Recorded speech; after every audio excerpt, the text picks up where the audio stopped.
जय माता दी, जय मां कामाख्या। कामाख्ये वरदे देवी नीलव्रत वासिनी त्वं देवी जगत माता योनि मुद्रे नमस्तुते। कामाख्ये काम संपन्ने कामेश्वरी हर प्रिये काम नाम देहि में नित्यम कामेश्वरी नमस्तुते। काम दे काम रूपस्ते सुभगे सुर सेविते करोमि दर्शन देव्यम सर कामार सिद्धये। ओम महेशानी महामाये चामुंडे मुंडमालिनी आयु आरोग्य ऐश्वर्य देहि में देवी परमेश्वरी। ओम जयंती मंगला काली भद्रकाली कपालिनी दुर्गा क्षमा शिवा धात्री स्वाहा सदा नमस्तुते। ओम सर्वमंगल मांगल्ये शिवे सर्वासाधिके शरण्ये त्र्यंबके गौरी नारायणी नमस्तुते। दुर्गति नाशिनी दुर्गा जय जय, काल विनाशिनी काली जय जय, उमा रमा ब्रह्माणी जय जय, सीता राधा रुक्मणी जय जय। महालक्ष्मी नमस्तुभ्यम सुरेश्वरी हरिप्रिये नमस्तुभ्यम नमस्तुभ्यम दयानिधि। काली काली महाकाली काली के पापनाशिनी खड़ग हस्ते मंड हस्ते काली काली नमोस्तुते। काली काली महाकाली काली के परमेश्वरी सर्वानंद करी देवी नारायणी नमस्तुते। नीरहार हार धन सार सुधाकरम भाकल्याणम दागनग जंबकदाम्बुषाम उतुंग बिनिकुजुगंब मनोहरांगी वाणी नमामि मनसा वत्सा विभूते। ओम ऐं सरस्वत्ये नमः, ओम ह्रीं दुर्गाय नमः। या जल जल प्रज्वल अग्नि रूपाय ओम हौम ह्रीं श्रीं ज्वाला देवी नमः। देवी प्रपन्नताति हरे प्रसीद प्रसीद मातर्ग जोखिलस्य प्रसीद विश्वेश्वरी पाहि विश्वन्तमीश्वरी देवी चराचरस्य शुभं करोति कल्याणम आरोग्यम धन संपदा शत्रु बुद्धि विनाशा दीप ज्योति नमस्तुते।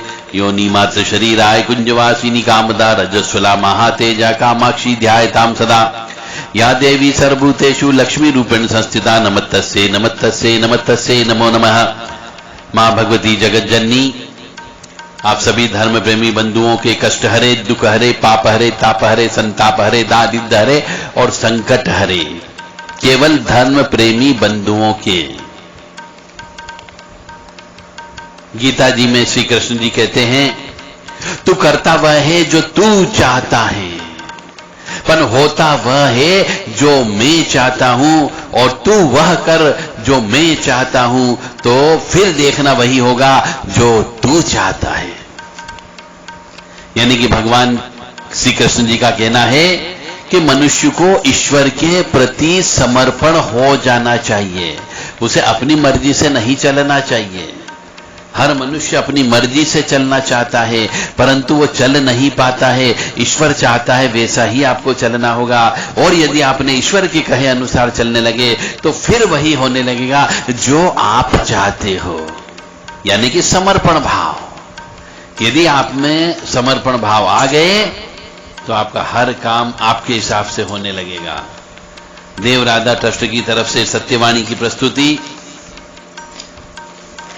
आज हम आपको एकादशी क्या है,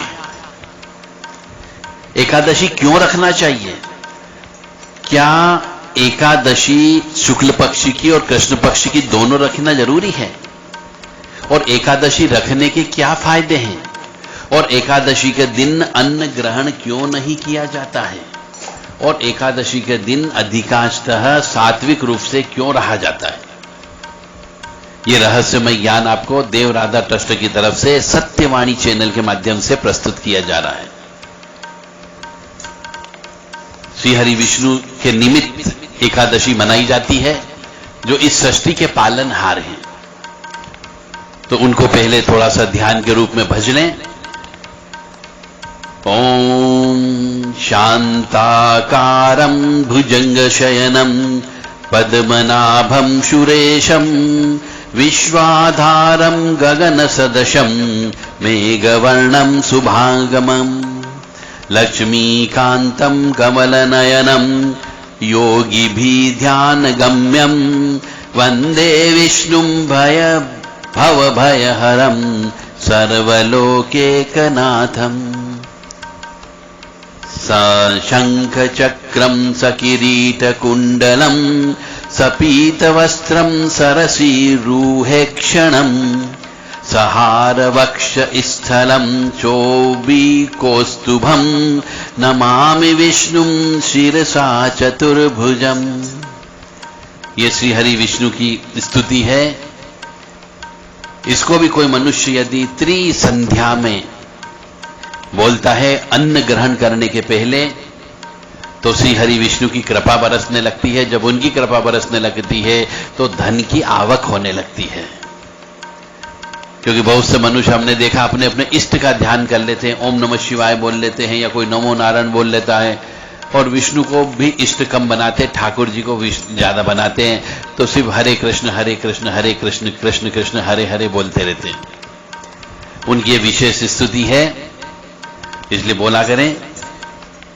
और जब भी श्री हरि विष्णु जी यानी एकादशी का कोई भी व्रत करते हैं तो तुलसी महारानी का उसमें महत्वपूर्ण रोल अदा होता है।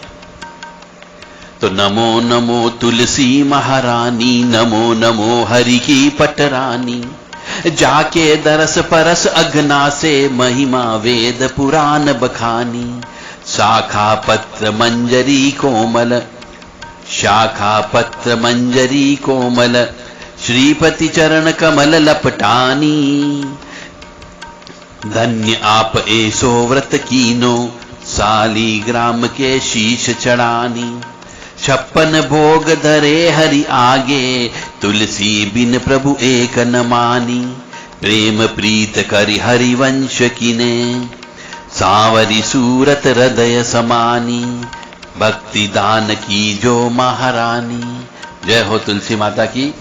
यानी श्री हरि विष्णु जी की या ठाकुर जी की कोई भी पूजा पाठ सेवा करें तो मां तुलसी जी के तुलसी पत्र तुलसी दल के बिना उनकी पूजा स्वीकार नहीं होती है।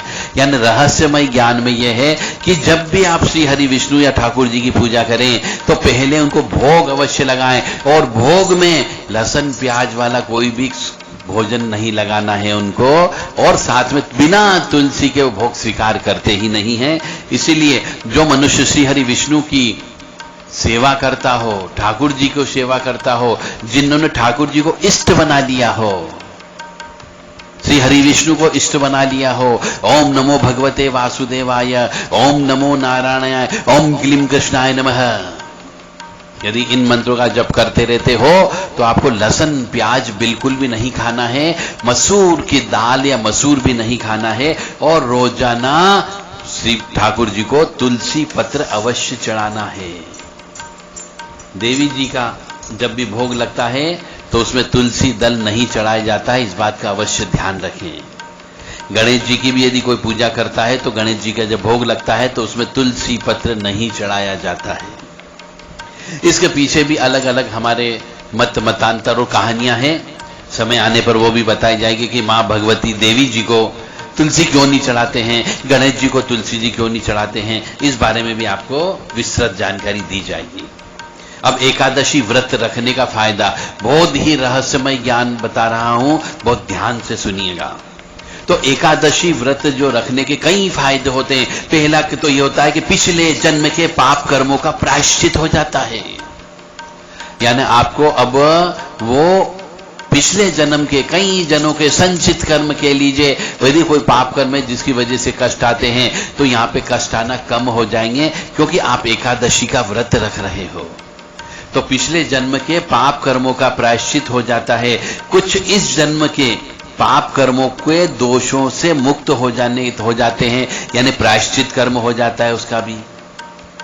इस जन्म के पाप कर्मों का भी प्रायश्चित हो जाएगा, आपने चाहे जाने अनजाने में कर दिया हो, परंतु अब यदि आप श्री हरि विष्णु की सेवा में आ गए हो तो धीरे धीरे पाप कटना प्रारंभ हो जाते हैं, पिछले जन्म के भी और इस जन्म के भी। यदि आप एकादशी रखते हो तो, और एकादशी रखने से पितृ प्रसन्न होते हैं, पितृ दोष नहीं लगता है, और यदि पितृ दोष आपकी जन्म पत्रिका में है तो धीरे धीरे वो पितृ दोष आपके श्राप के बजाय, हाय बद्दुआ के बजाय, कष्ट देने के बजाय आपको आशीर्वाद देने लगेगा।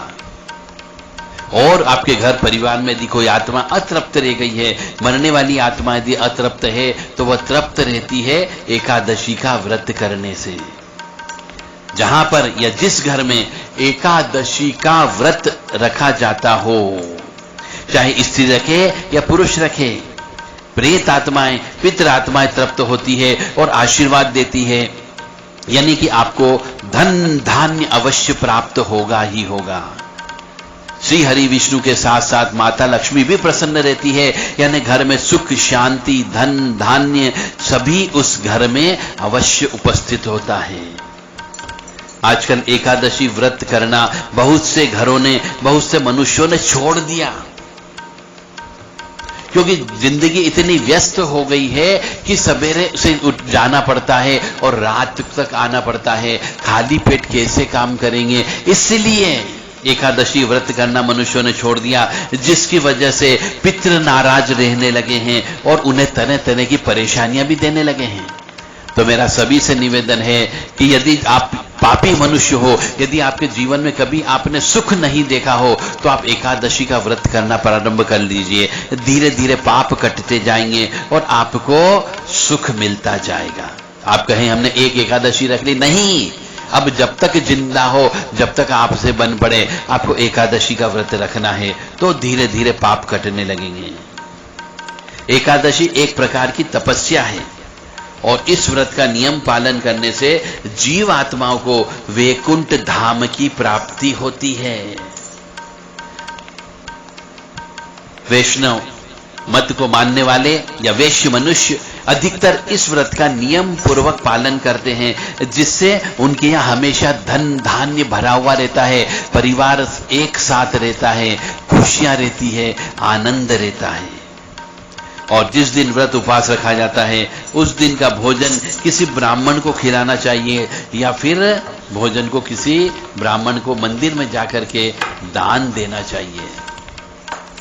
एकादशी के दिन क्या करें और क्या नहीं करें, यह भी बहुत बड़ी समस्या है। तो एकादशी के दिन अन्न नहीं खाया जाता। पहला नियम तो यहां पे ध्यान रखना है कि एकादशी के दिन आपको अन्न बिल्कुल भी एक दाना भी नहीं खाना है 24 आवर्स। और एकादशी के एक दिन पहले आपको सहवास नहीं करना है, स्त्री रमण नहीं करना है, और एकादशी के दिन भी स्त्री रमण नहीं करना है, यानी कि ब्रह्मचर्य व्रत का पालन करना है। एकादशी के एक दिन पहले आपको शराब का सेवन नहीं करना है, मांस का सेवन नहीं करना है, मदिरा पान का सेवन नहीं करना है, लहसुन प्याज और मसूर की दाल बिल्कुल भी नहीं खाना है। आपको क्रोध लोभ मोह उस दिन एकादशी के दिन छोड़ना है। उस दिन किसी पे क्रोध नहीं करना है, किसी का काम में लोभ नहीं करना है और किसी का मोह नहीं रखना चाहिए। शास्त्रों में तो एकादशी निर्जला रखने की बात मिलती है। आध्यात्मिक उन्नति के लिए 8 वर्ष से लेकर 80 वर्ष तक के हर किसी को यह व्रत रखना चाहिए, ऐसा शास्त्र कहता है। यानी 8 वर्ष का बालक हो गया, उससे एकादशी रखना प्रारंभ करवा देना चाहिए, ताकि संस्कार उसको यदि बचपन से ही मिलना प्रारंभ हो जाएंगे तो आगे तक उन संस्कारों का पालन करेगा और उसके जीवन में कष्ट नहीं आएगा। यदि आप अपने बच्चों के जीवन में कोई कष्ट नहीं चाहते हो तो उसे एकादशी का व्रत रखने की, संस्कार की डालने का प्रयास करें, ये परंपरा चला दें, तो उसके जीवन में कष्ट नहीं आएगा। और जो लोग उपवास नहीं कर सकते, शुगर की बीमारी है, बीपी की बीमारी है, गोली दवाई लेना पड़ती है, तो उन्हें एक दिन में भोजन कर सकते हैं, कोई सा भी भोजन कर लें, परंतु अन्न ग्रहण नहीं करें। और जो भक्ति मार्ग में, अध्यात्म मार्ग में चलना चाहता है, सिद्धि लाइन में चलना चाहता है, उसे एकादशी का व्रत अवश्य करना चाहिए। यह भौतिक विचारों से मुक्त करती है, चेतना को शुद्ध करती है, यानी कि आपके जो कुंडलिनी जागरण जिसको आप कहते हो, उसके लिए एकादशी व्रत करना अत्यंत आवश्यक है। अन्यथा आपकी कुंडली जागृत नहीं हो सकती।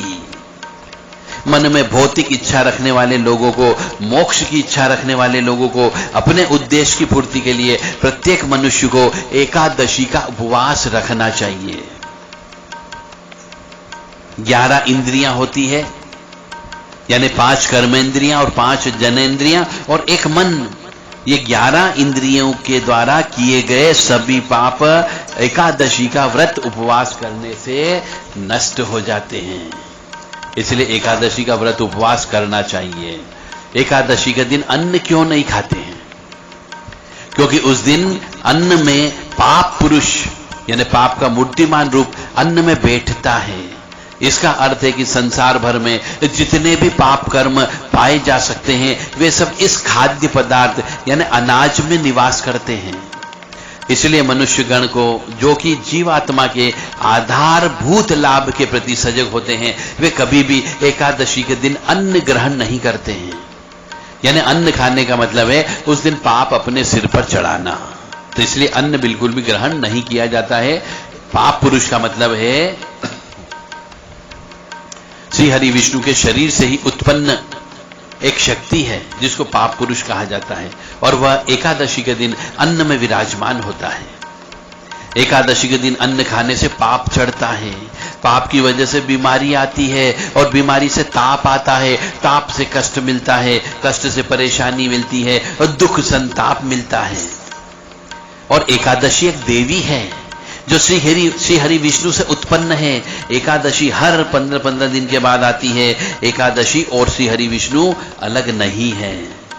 जहां पर एकादशी देवी होती है वहां पर पाप पैर नहीं पसार सकता, यानी जब पाप ही नहीं होगा तो आपको दुख तकलीफ होगी ही नहीं। पुराणों के अनुसार जो मनुष्य एकादशी का व्रत रखता है उसे बहुत सारे फायदे होते हैं। एक तो पहली बात है कि वह संकट में नहीं गिरता है, जिंदगी में उसे संकट नहीं आते हैं, धन और समृद्धि बनी रहती है, वह शांति प्राप्त होती है, निरोगी रहता है, उसे सौभाग्य प्राप्त होता है, राक्षस भूत पिशाच योनि से छुटकारा मिल जाता है, पापों का नाश हो जाता है, मोक्ष मिल जाता है। यदि कोई सिद्धि करने वाला है तो उसे सिद्धियां प्राप्त होती है, संकट से मुक्त हो जाता है, शत्रुओं का नाश हो जाता है, सभी कार्य सफल हो जाते हैं, खुशियां मिलती है, और विवाह बाधा समाप्त हो जाती है, पुत्र रत्न की प्राप्ति होती है, मोह माया और बंधनों से मुक्ति मिल जाती है, हर प्रकार के मनोरथ पूर्ण हो जाते हैं, दरिद्रता दूर हो जाती है, ऐश्वर्य प्राप्त हो जाता है, पितरों को अधोगति में यदि कोई पितर है तो उसको मुक्ति मिल जाती है, भाग्य जागृत हो जाता है, कीर्ति और प्रसिद्धि प्राप्त होती है, वाजपेयी यज्ञ और अश्वमेघ यज्ञ का फल प्राप्त होता है। इसलिए हर मनुष्य को एकादशी का व्रत उपवास करना चाहिए। यदि वो जीवन में उसने कभी भी सुख नहीं देखा हो तो अभी भी समय है, एकादशी व्रत करना प्रारंभ कर दें। जो नियम बताए उन नियमों का पालन करें कि विशेष तौर से कि अन्न बिल्कुल भी ग्रहण नहीं करना है। उस दिन कोशिश की जाए मौन व्रत रखना है, आपको ज्यादा से ज्यादा किसी से बातचीत नहीं करना है, क्रोध नहीं करना है, और एक दिन पहले से ही आपको शरीर को शुद्ध रखना है। अब एकादशी के नाम भी हैं। 24 बार एकादशी आती है, हर 15-15 दिन में एकादशी आती है। तो चैत्र के महीने में जो एकादशी आती है उसे कामदा एकादशी बोलते हैं, और पाप मोचिनी एकादशी बोला जाता है।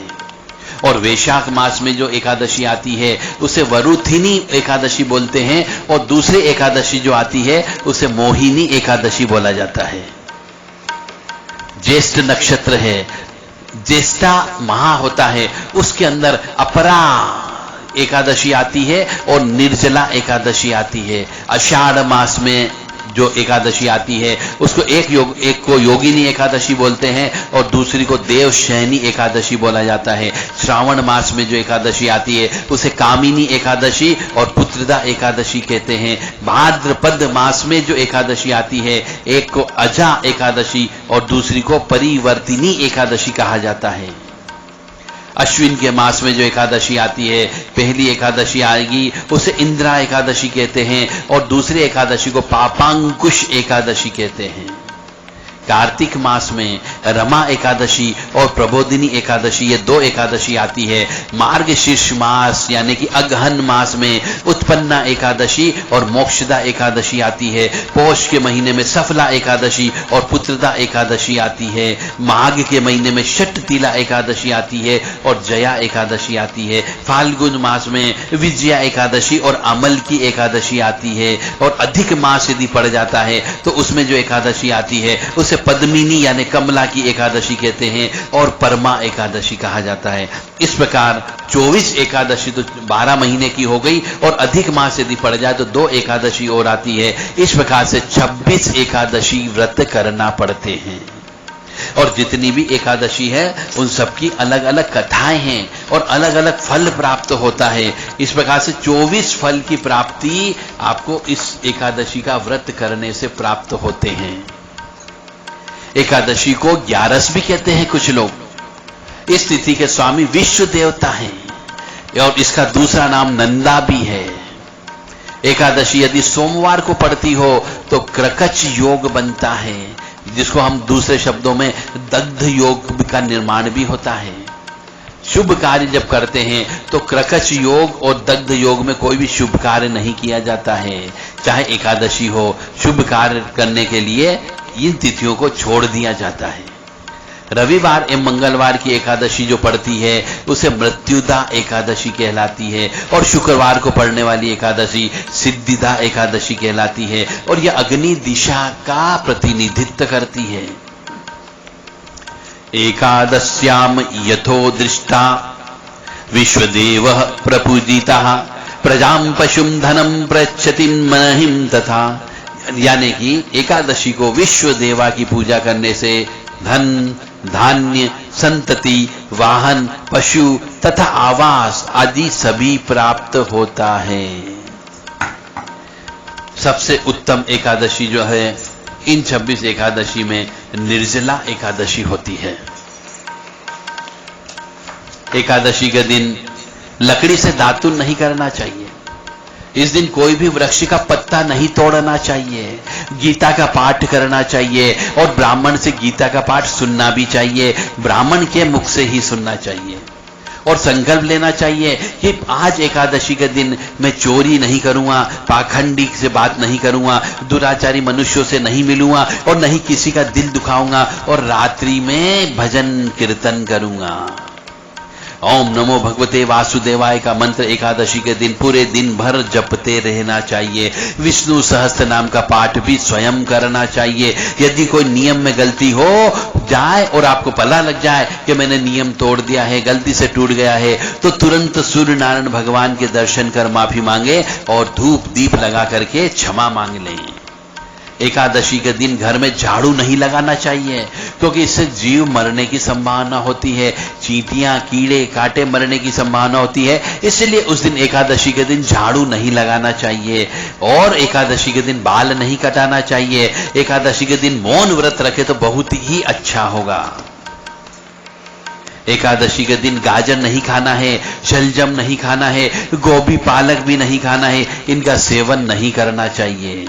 फलों का सेवन आप कर सकते हो, और प्रत्येक वस्तु को भोग लगा करके तुलसी दल रख करके ही आपको ग्रहण करना है। और एकादशी के दिन ब्राह्मणों को मिठाई या मिष्ठान अवश्य खिलाना चाहिए। पापों का नाश करने के लिए एकादशी से बढ़ के कोई भी व्रत उपवास नहीं है। यदि कोई मनुष्य केवल देखा देखी भी, केवल दिखावटीपन के लिए भी यदि उपवास कर लेता है तो उसे यमराज का मुंह नहीं देखना पड़ता है। हमारे सनातन धर्म में इतने ज्यादा प्रतिबंध है कि मनुष्य सामान्य जीवन नहीं जी सकता। उसे अपनी हर इच्छा को मारना पड़ता है।